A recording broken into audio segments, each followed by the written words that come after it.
It's taking 92 years, and New Zealand have finally beaten South Africa in a test series. And it was a comfortable victory for New Zealand on day four. They particularly batted with patience and saw off the South African bowling attack quite easily, I would say, particularly due to their captain and, of course, the replacement Neil Young, and completed a 7-wicket victory against South Africa. Now, we do know that it is a South African team that had a lot of changes, a lot of debutants. And I guess this series has been something that we are going to be debating for quite some time now. We're going to be talking about the different reasons on why we've had to send this team to New Zealand. We're going to talk about the gaps between domestic cricket and international cricket and the step up, which I guess this was a good indication or representation of that, for us to be able to see the difference between the two levels. And I guess it is an answer to many fans that sometimes we call for certain players to get called up straight from domestic cricket into international cricket, not realizing how tough that step actually is, how difficult that step actually is. So, a 7-wicket victory for New Zealand in the second test, and they've comfortably beaten South Africa on this tour. A hell of a lot of learnings for this team, a hell of a lot of learnings for this entire squad, and I guess as well for South African cricket. It is an indication of where the levels are at with regards to domestic cricket and where the gap is between domestic cricket and international cricket. I think that's probably the biggest talking point that is going to come out of this, and as well as the situation that led us to this, to send a, s- a s- a second string team or a weakened squad to New Zealand to go take on one of the best teams in the world. Um, it was definitely uh, a wake up call for a lot of these players, I would say, for them to actually see where their game is at compared to the best. Also, at, at least would give some of these players a opportunity to work on their game now and know where the gap is and how far they are away from a national call up. Some might have been toiling away in domestic cricket for some time, thinking that why don't I get an opportunity? And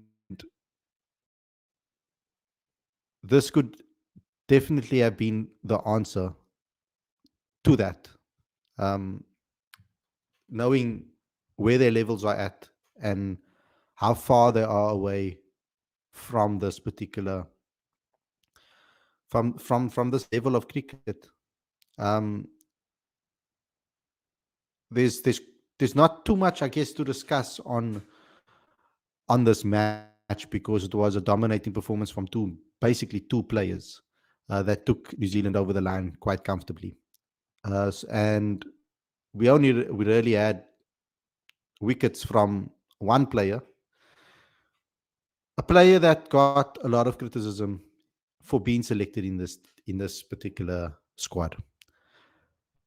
But before we get going, before we get started with today's review show, there's a couple of things I'd like you guys to please do. First and foremost, subscribe to the channel, click that notification bell for all future videos.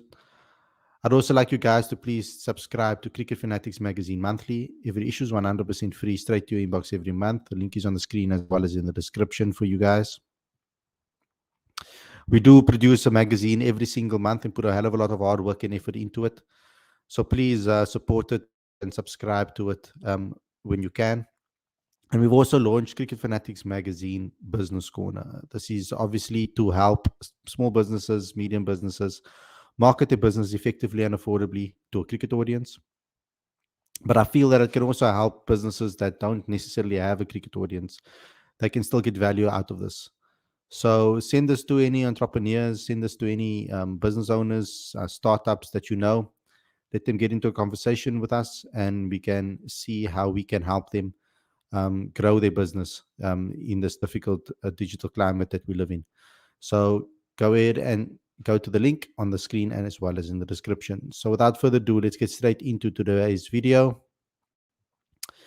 um, and talk about this particular loss for South Africa.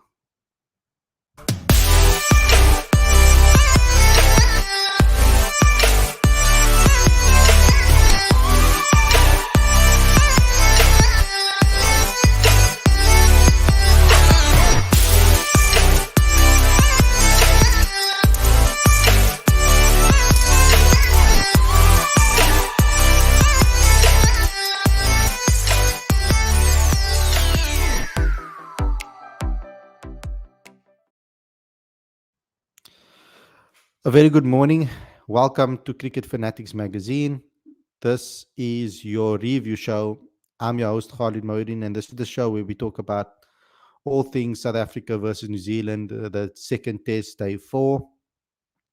Um, what a difficult one to talk about, because a lot of us would have expected this. Let's not beat around the bush with regards to that.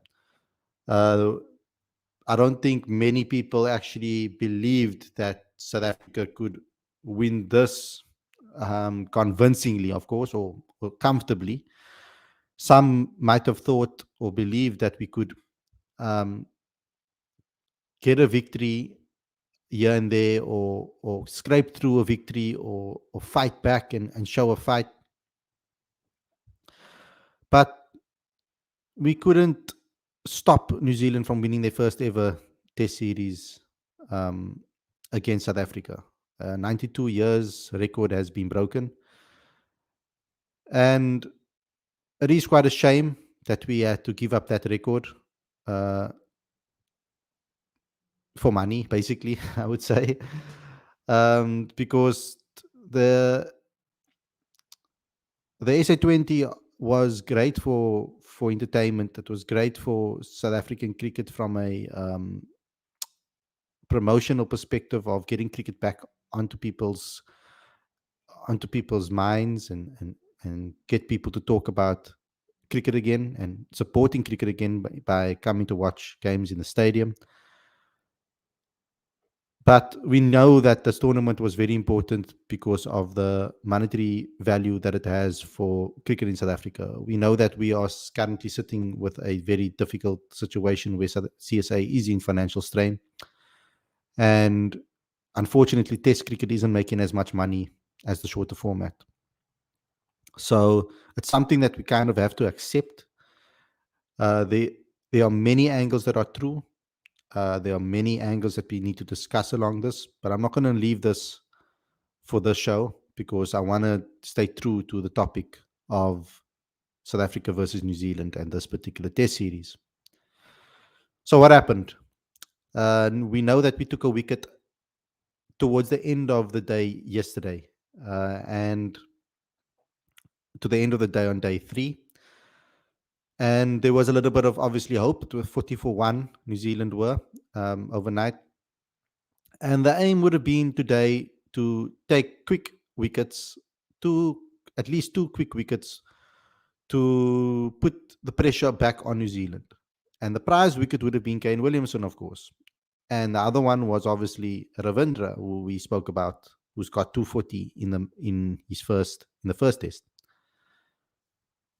South Africa did well to get that first wicket, just a couple of overs into the day. It was about 6 overs into the day.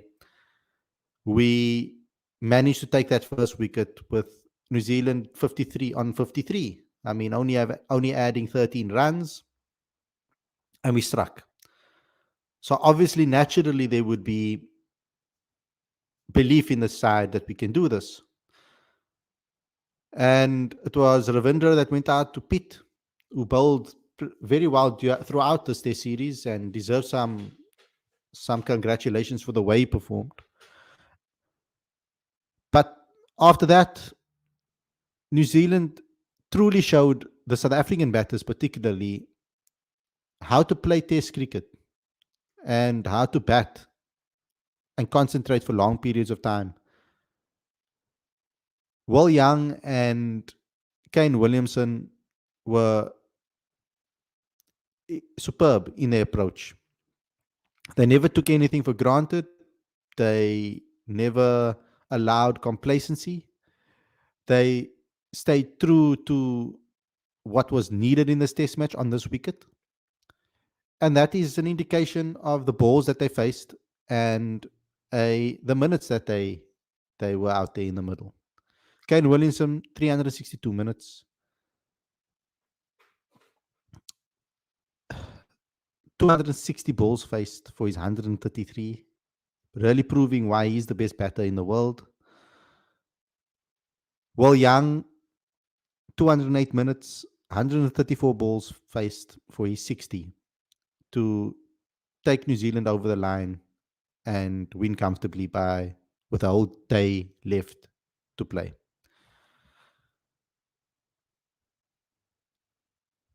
South Africa couldn't find a way to get breakthroughs in the match, and I think that was obviously ultimately the problem. But I did say that I don't think that we have enough runs on the board. From where we were sitting yesterday on over 200 for 4 to where we ended up 235 all out, that was the true problem. Oh, sorry, 200 for, we were 200 for 4 until when Keegan Peterson lost his wicket.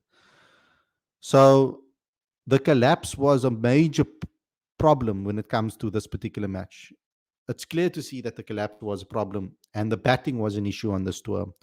And it was the one thing that we spoke about in our preview, that I think people felt more comfortable about our batting than our bowling. In fact, there was more criticism about our bowling than there was about our batting. But it just shows us that there's a lot of work to do by the next in line, or the next players that we think should get more opportunities at international level. The only way I can see us fixing the issues that we have is, first and foremost, sorting out the schedule. Yes, but that's that would have been the case of us having our best 11 over here. I don't want to talk about what if we had our best 11, because it's just a pointless conversation. But the problems that arose during this series with these players, having more SAA tours in emerging tours, particularly overseas, would give us a hell of a lot of experience. Now, we do have the opportunity to also have teams tour here, and that would also teach us a hell of a lot, I think, because we would see how test players, or test level players, or players that are ready for test cricket, operate in our own conditions, and they can compare it to what they're facing domestically and what they're facing over here. So they would be able to then tell that, for example, if they are, I guess, if they are aware enough, they'd be able to tell that consistency, bowling good balls consistently over and over again on the same spot, trying the batter, testing the batter from both ends because of the quality bowlers in both sides. That obviously helps. You see the levels that you are facing with and that you have to prepare for. Now, I think that these batters need to take lessons out of Kane Williamson's book. He is the number one batter in the world. And I always say, if something's good enough for the best, how can we say that it's not good enough for us? It's a lesson that we often that we often overlook, because I see that there are many people, or sports people, or well, we can talk about it in many aspects of the game, where there are certain traits or things that people in the world do, who are in that spectrum of being the best, and there's a reason for why they do it, and because it's gotten them success. Now,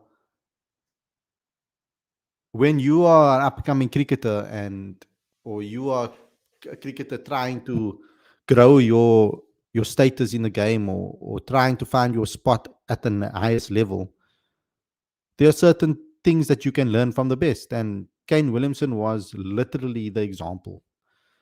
He proved to us that test cricket must be respected. It is the most difficult format, in my opinion, and the game should be respected. You can't be taking the game for a joke. And patience was key to his innings, and to all of his hundreds that he scored on this tour. It was patience that was key.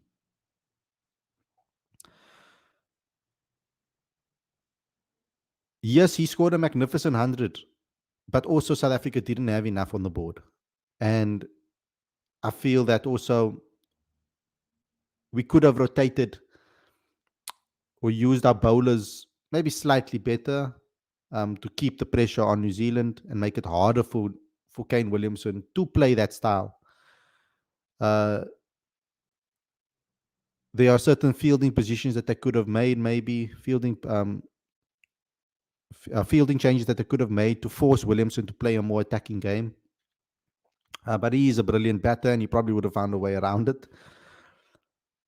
The one puzzling thing for me was why Neil Brunt didn't bowl himself after taking 6 wickets in the first test, on a slow wicket. That was something that did puzzle me a bit. Um, where the way the game was going, I don't think there would have been any harm in him trying, um, to add a little bit of extra overs. It would have also taken more pressure off his seamers, and also his spin bowlers, who, I mean, Dane Pitt bowled 32 overs. So Dane Patterson bowled 22 and Moreke bowled 18.2 overs. He could have taken pressure off his bowlers and keep them in concentrated spells throughout the game if he had to bowl himself. So it was a bit strange that he didn't. Um, that is something that we need to look at. But the overall summary of this is that there wasn't enough on the board for South Africa. We didn't put enough on the board and make it hard enough for New Zealand to chase down this total. It is the highest chase, fourth innings chase on this ground. Like I said, the first victory against South Africa for New Zealand in 92 years. So, all in all, a disappointing tour, I would say. The only positives really that we can take out of this tour is for the future is literally David Bedingham, that he is good enough for this level. And Coach Shukri was spot on to pick him against India and to pick him today. The only question would be that he could have been selected earlier, you know. It could have been sorted out earlier, even last year when Mark Boucher was in charge. So I am disappointed with the result, um, but it's not mad because it was kind of expected, I would guess. So I'm not angry, but I am disappointed. And I'm disappointed with the application from some of our batters on this tour. I think that is what irritated me the most, is that I know that these players are better than what they showed, particularly with the bat. And it's tough out there. Test cricket is extremely tough. You need to concentrate for extended periods of time. And if you're not used to it, it can be quite grueling. So there is some sympathy towards these players as well because they didn't choose this. They didn't choose to be selected in this test series and under the circumstances. But when an opportunity like this comes your way, no one's going to give that up, particularly if you have a shot to really show what you are capable of. And I commend these players for being brave enough and for stepping up for their country. I think that is something that we can say.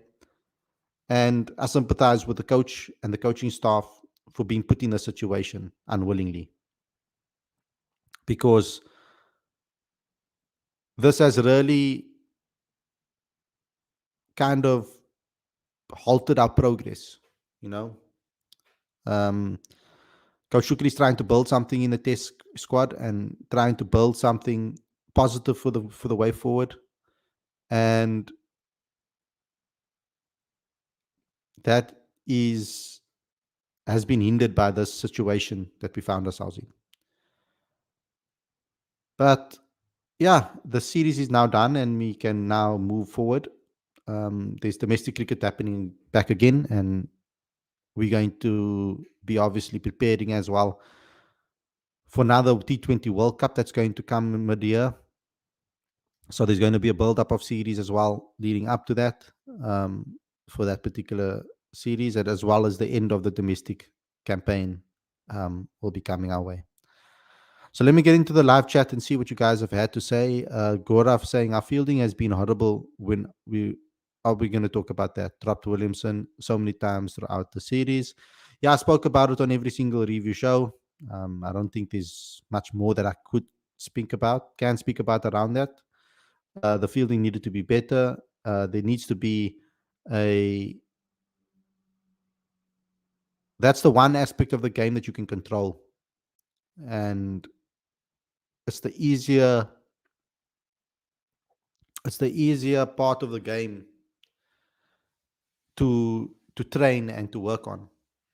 So it's something that we need to fix, and that can be worked on domestically to improve the fielding standards, so that at least fielding is great when you come into an international setup.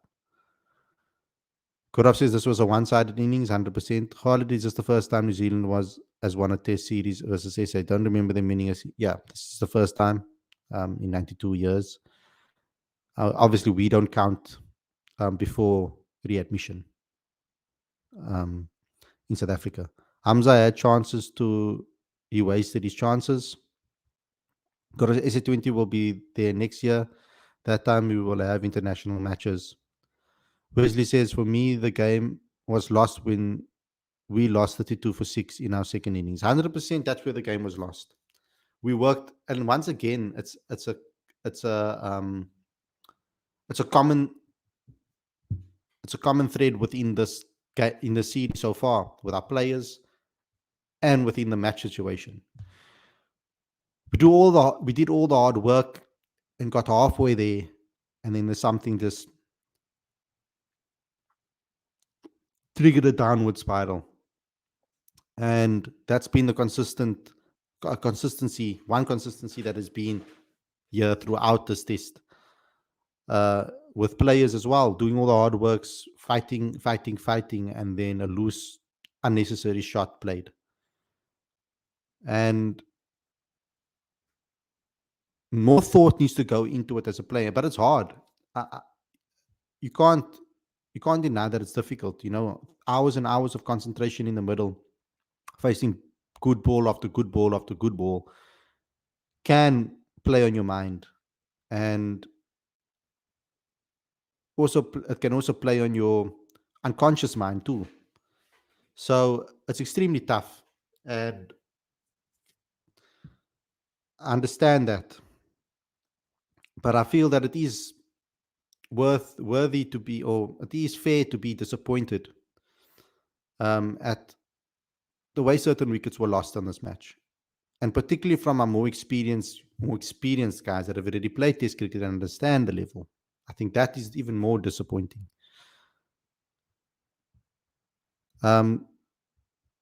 They said, to be honest, we should have won this match.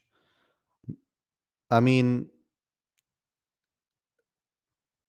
where we were sitting at with the bat on day one, I mean on day two, I would say, I mean sorry, where we were sitting at on day three with the bat, I think you're right that we kind of, I guess, threw this match away. Um, we were in a very decent position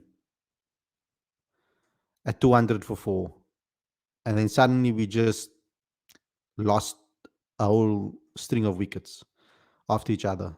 And in the end, that was our downfall in this particular match. Wesley says Williamson scored more runs than Van Tonder, Peterson, Hamza, and Fortuin combined. Wesley also says, I thought Brandt's captaincy was really poor in the fourth innings. Also, having seen Ravindra get wickets, why did he not bowl? Yeah, Young and Kane Williamson are two right-handers. He was very rigid. I don't understand why he didn't bowl himself. That was a little bit of a puzzling move by the captain. I honestly thought that he would bowl a couple of overs, and help his team out, particularly when it's going to be a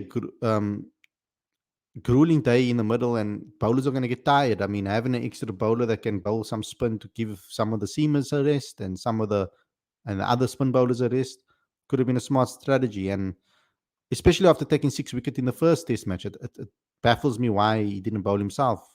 I don't know if there was an injury or something, but I don't know. Um, that was a very puzzling decision. Goro says these were excellent conditions to bat. Our batters didn't take their chances. Fortain shouldn't be picked in international at all. Wesley says, Khalid, who would you keep from the squad for the next series?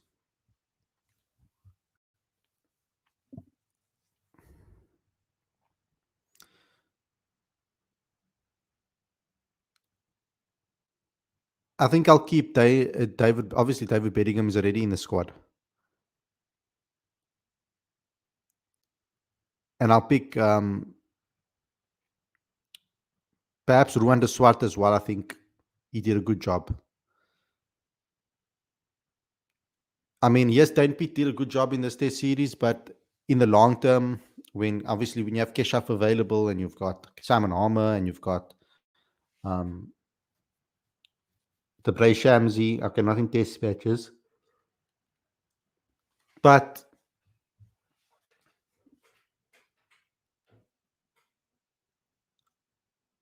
it's crazy to it's crazy to think about this because I'm trying to wrap my brain around where do we need help in the squad. I mean, if Keegan Peterson did better than he did in this series, the no-brainer would have been Kevin Keegan Peterson because there's a number 3 spot in the test side that is available if Tony DeZorzi moves up the order. I personally don't feel that Neil Brown showed enough with the bat in this series for him to suddenly open with Aiden Markram in Test cricket.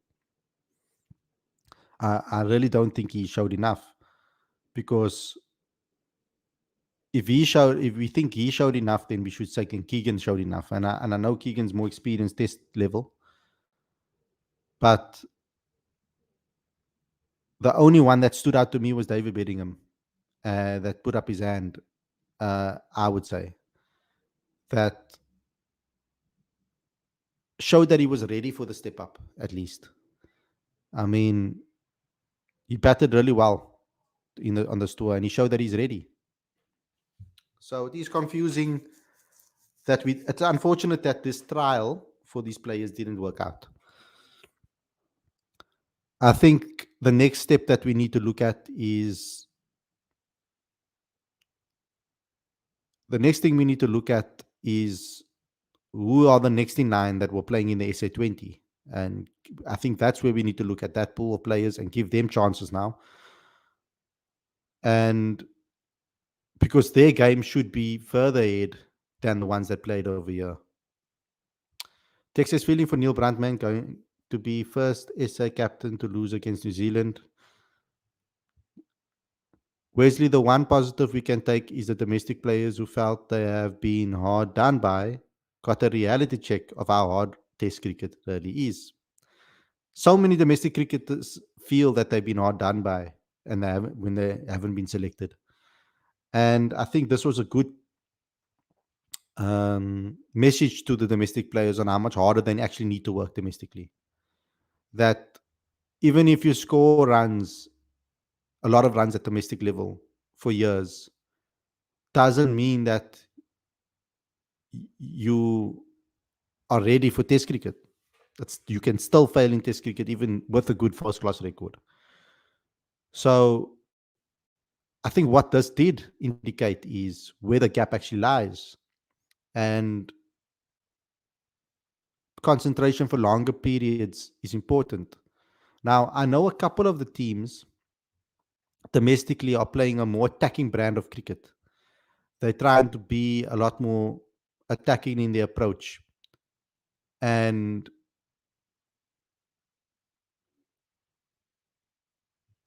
I don't know if that's going to be the right decision.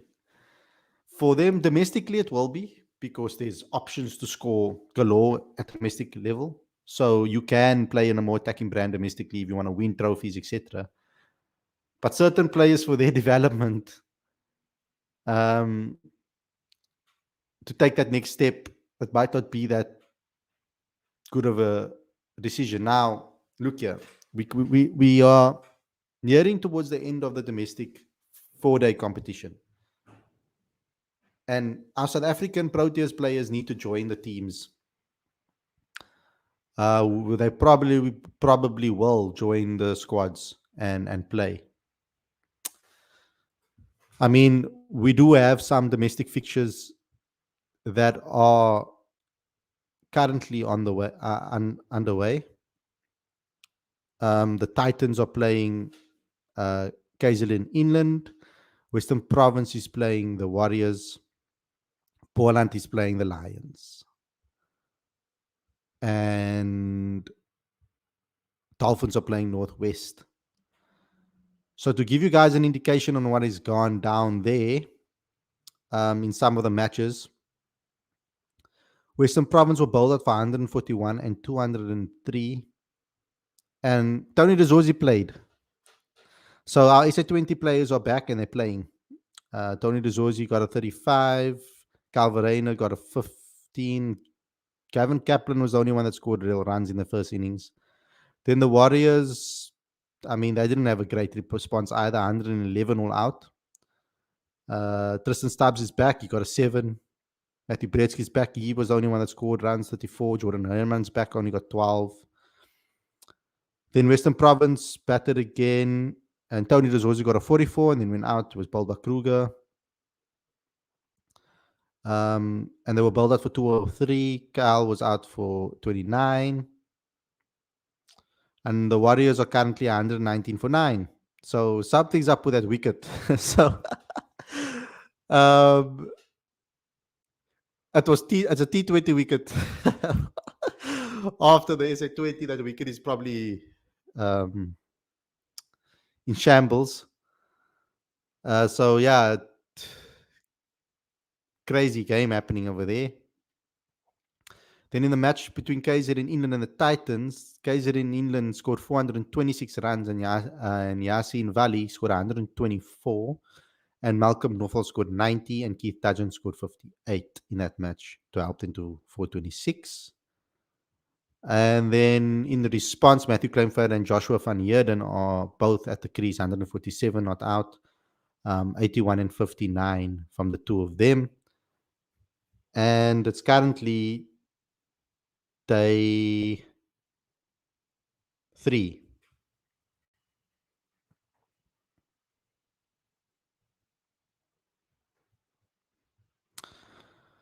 Then in the Lions game, the Boland was bowled out for 226. Yanaman Malan 34, Peter Malan 62, Avia Majima 65. 226 all out. Bjorn Fortuin got 4 for 69. Then the Lions, Dominic Hendricks got 100, 121. Ryan Rickleton got 52. And Temba Bavuma got 77 of 99 balls. And Vian Mulder, 93 of 84 balls. So Vian Mulder's in incredible form at the moment. And that's where the match situation is currently 402 for 4 of the Lions. And Vian Mulder is still not out, so he might get a century today. Then in the Northwest game against the Dragons, Dolphins scored. Dolphins against the Dragons. Sorry, not no. Sorry. Dolphins against the Dragons. The Dolphins scored 643 for 8 declared. And Bryce Parsons scored 191. John Smart scored 156. So taking his SA20 form into this. And Brendan O'Brien was on 69. Not out with Andile Semilani was on 41. Not out. And Marcus Ackerman scored at 82. And Northwest are currently 200 for 5. Lasiba and Guepe scored 96. And Via Mulder's on 27 not out with Tahir Isaacs on 6 not out. So that game is going to go in today. Today's day 3 and then day 4. So yeah, the 4-day games are underway, and at least the Proteas players are back playing for their team. So for their respective teams. So that obviously is also going to give the players some indication on where their levels are at. Aiden Markram isn't playing in the Titans game, but Theo Brevis is. So that's also unfortunate, but I mean, we know that he had quite a hectic, but I don't know what the reason is for that, to be honest. I would have liked him to play. Then as well, I want to just check the Lions team again because I didn't look at the whole squad.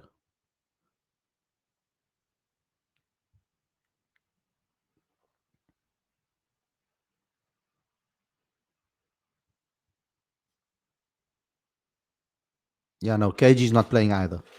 So some of the Proteas players not playing in this particular match. And I would like, obviously, to see them all play. But I guess those players are getting rests. Some international players as well. Khalid, our batsman showed us such a weakness against the short ball. That should be unacceptable given our conditions at home. Because we already bad against spin. Do we need better pitches at home? I think we need... I don't think it's the pitches. I think the problem, and this is a problem all around the world, I guess, just the level of bowling is different, man. Like, I don't think we have a problem against the short ball. I think it's the application of New Zealand bowlers or international bowlers is that they pick the right time to utilize the short ball. And they have full control over when to utilize it and when to apply it. And they pick the right times at the right moments. And they do it with a lot. And I think that it's not about bowling better bouncers or bowling better Yorkers or bowling better lines and lengths. I think it's because they do it so well consistently at the right times. The choices that they make on when to bowl those deliveries is what defies what is the difference between the domestic level and international level. Lorenzo says Bering and Pitt, Brandt, to Swat are the only ones that can be part of the main squad moving forward, in my opinion. For me, the Swat and Bedingham are the two. I don't think I saw enough from Neil Brandt, to be honest. Even with that 6 for in the first test. CSA is not prioritized because batting for me, first and foremost, is important.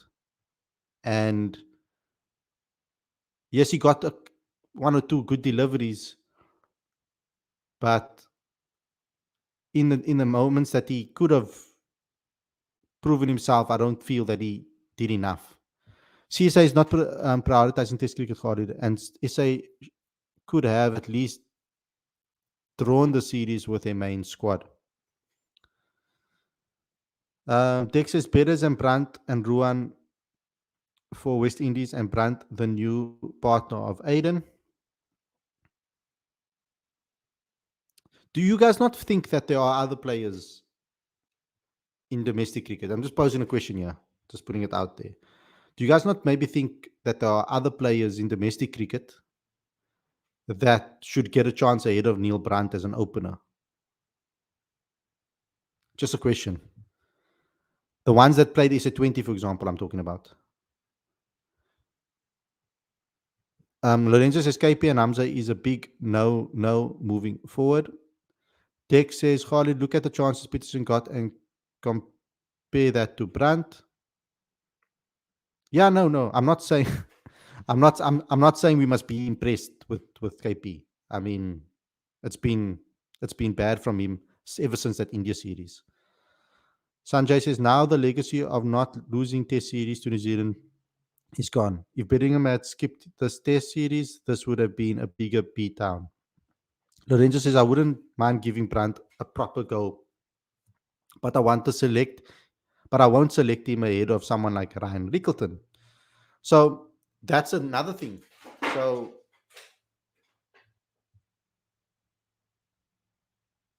Tristan Stubbs has been given an opportunity at the international level as well, in very difficult conditions. And Coach Shukri batted him up the order where he bats for the Warriors. Do we give Tristan Stubbs another go? Because I do believe that Tristan Stubbs has it in him to be a really good Test cricketer for South Africa. There's also Jordan Herman, who's been batting excellently in cross formats. That's a genuine opener as well.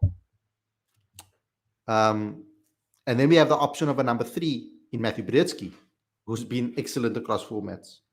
Do we give him a go? So the current situation, South Africa are sitting in the Test team. Tony de Zorzi opens for his province. So there's a possibility that he could move up the order with Aiden Markram, and it's a left-right-hand combination as well. Then you open up a number 3 slot, where there are quite a few players that have performed well domestically in that number 3, 4, 5 slot.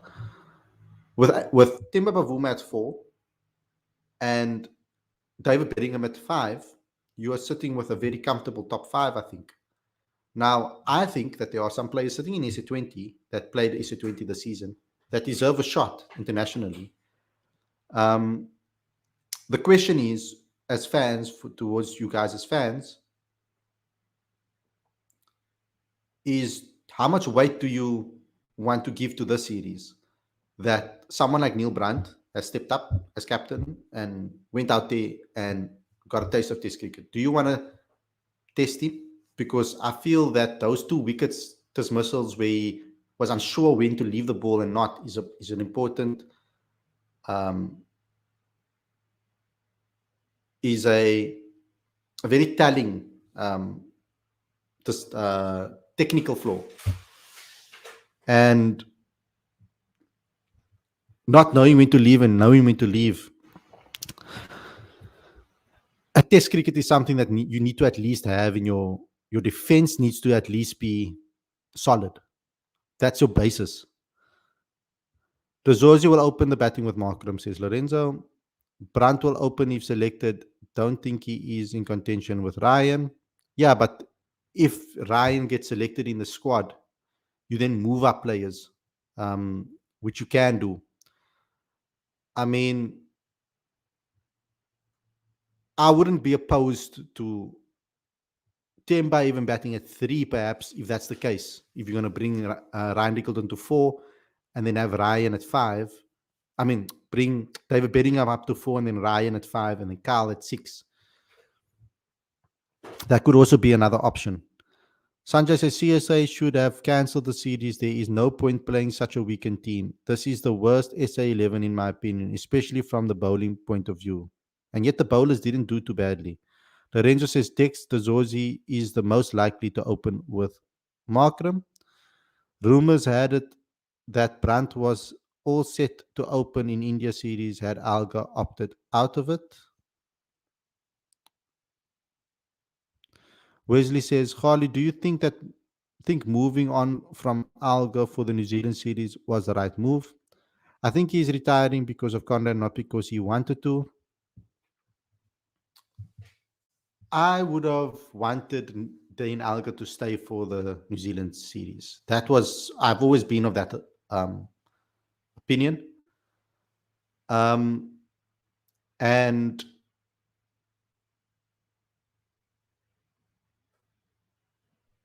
I guess Dean maybe didn't want to. I don't know what the truth is in the story, to be honest with you. Um,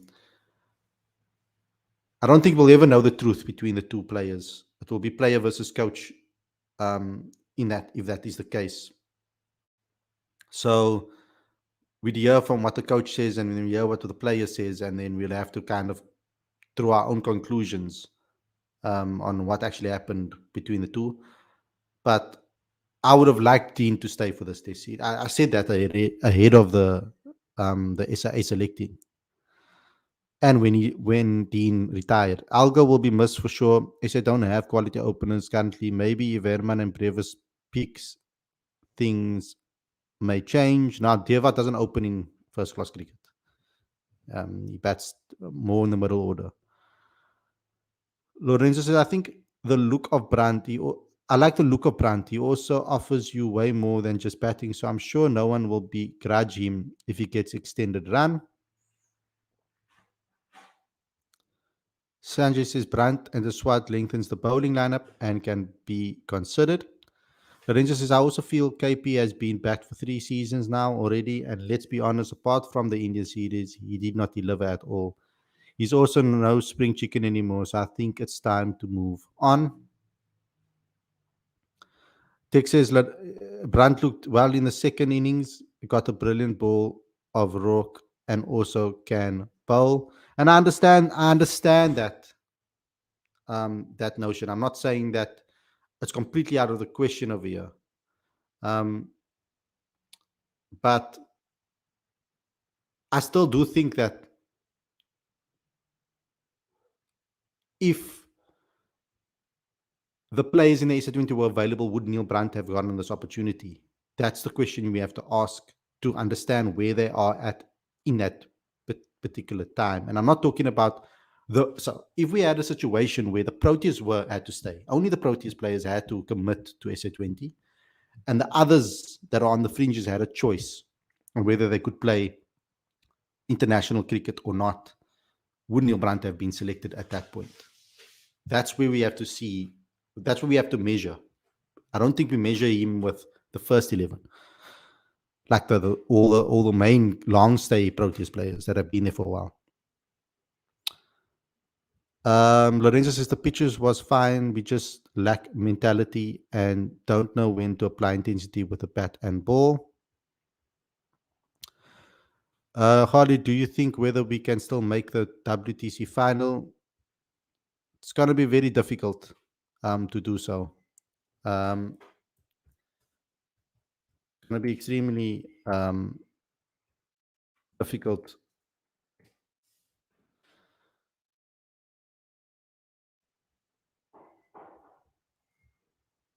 Let me just check the log quickly.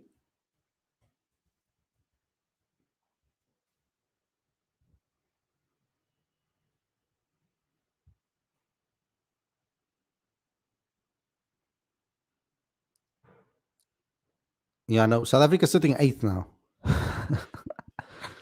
So after 4 games.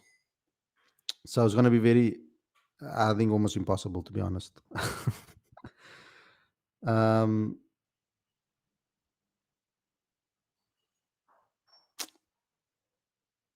yeah.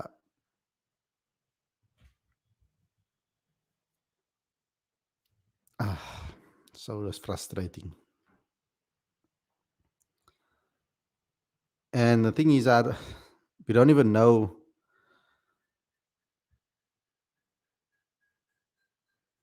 I don't even know how we're going to fix the problems that we have currently in Test cricket. It's with the amount of games that have been played, it's too little.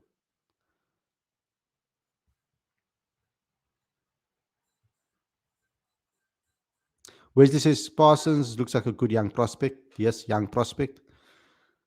Proud of the boys for making a match out of the second test, says Tsepo. Wesley, thank you for the super sticker. I really appreciate it. Khalid, Shukri likes Brandt. That's why he appointed Brandt the captain, and he most likely to select him for West Indies, like he selected Fortuyn for this series. Yeah, we'll see. Um, Wesley says Mulder looked good for Lions. There is a series scheduled against Ireland, a three-match ODI series. Maybe you should bat higher to get international confidence. Look here, I've said that Mulder is not a number 7. He's a batter that bats higher in the order, number 5, roundabout. I mean, he batted number 3 at school level. So he's someone that should bat higher up the order, not bat at number 7. He's not that type of player for me. But then he's competing with a hell of a lot of other players uh, in the team. Now, in Test cricket, it's different. He can bat lower down in Test cricket, perhaps, maybe at a 7. So Mulder's been looking in very good form. He played very well in the SA20 when a lot of people were writing him off. He came back extremely strong and hit back at critics. He's doing exceptionally well for the Lions at the moment in 4-day cricket, continuing his form from the SA20 into domestic cricket, where other SA20 players have struggled, to just get into the flow of things. So this is the thing about cricket. We are quick to write off players when they go off form and they're not performing well, because within an instant you can go on a good patch of form and then do really well. So when you're looking at players and the way they perform, you need to also look at the fact that you don't only look at the performances and if they've gotten 100 or they've gotten 50s or they've taken wickets. You must look at the manner of it as well. And that's why it's so important for me to watch 4-day cricket, is because then I get to see these things live and see where the issues lie. Because there are certain aspects of the game that these players need to learn. We could see that concentration for long periods of time is something that they need to learn. And also the technique, keeping a solid defense, knowing when to leave. All of those type of things are important in Test cricket. And that's why I watch 4-day cricket so closely and I keep an eye on it so that I can really give a more accurate opinion when it comes to, or observation when it comes to certain players and how ready they are for the test arena.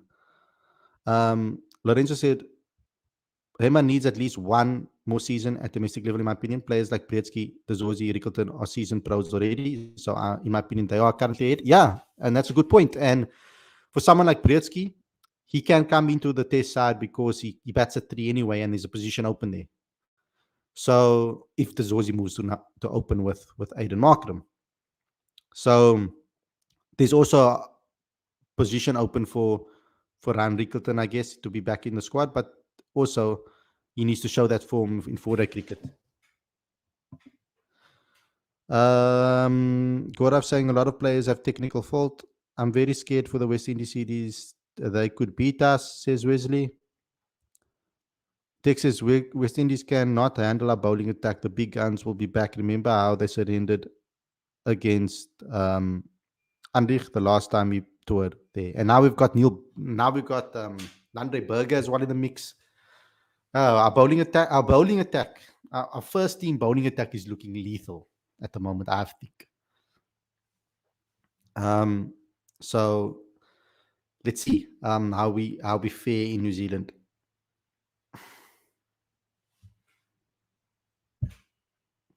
Lorenzo says, unfortunately, Mulder, Michlali, and the SWAT competes with Janssen, and we all know Janssen is going nowhere anytime soon. Yeah, that's true. He isn't going anywhere anytime soon. There's a lot of important decisions that Coach Shukri is going to have to make for that West Indies tour. And I'm very excited to see what he does. Wesley, yeah, but the cock saved us in that series. He's no longer there.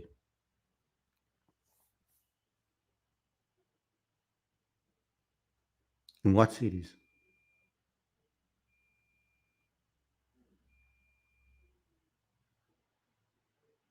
Oh, you're talking about in the West Indies. Yeah. Texas Janssen is goat. Yeah, Janssen's great. But anyway, guys, thanks a lot for tuning in. I hope you guys enjoyed the series review. Thanks a lot for joining in. We will be going back to our regular 7 p.m. slot for our daily shows again. So please, guys, join in and have the conversations again. I am going to be trying to get some interviews as well from certain players uh, to um, just to get an indication of certain things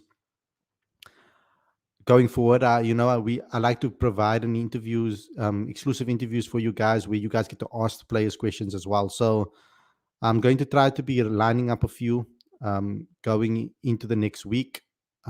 So let's see what I can come up with. But thanks a lot for tuning in. I hope you guys enjoyed this episode.